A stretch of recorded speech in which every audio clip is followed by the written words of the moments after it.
tomto videonávode si ukážeme, ako podať nepravidelnú zásielku v systéme Point Business. Po otvorení účtu sa nachádzame na domovskej stránke. V bočnom menu prejdeme do sekcie Zásielka a klikneme na podstránku Nová zásielka. Z časti Informácie o odosielateľovi najskôr zvolíme profil odosielateľa, ktorého vytvoreniu sme sa venovali v samostatnom videu. Po jeho zvolení sa nám automaticky vyplnia všetky potrebné údaje. V časti Informácie o doprave zvolíme krajinu, do ktorej bude zásielka odoslaná.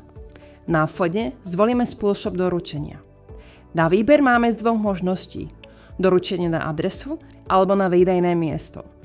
Pre výber prepravcu s nepravidelným zvozom zaškrtneme políčko nižšie a vyberieme prepravcu, ktorý túto službu ponúka.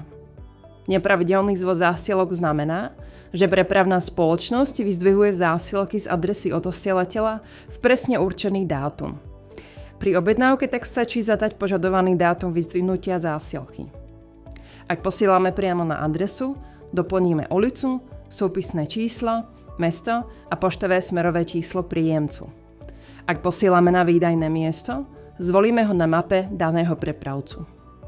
V časti Informácie o príjemcovi zadáme e-mailovú adresu, telefónne číslo, krstné meno a priezvisko zákazníka, ktorému bude zásielka doručená.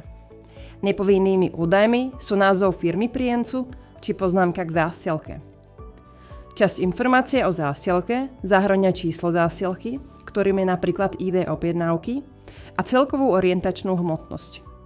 V sekcii Služby môžeme podľa potreby uviesť výšku dobierky, ak zásielka nebola uhradená vopred, deklarovanú hodnotu zásielky, ktorá slúži ako poistná suma v prípade jej poškodenia či straty, alebo kontrolu občianskeho preukazu pri prevzatí zásielky.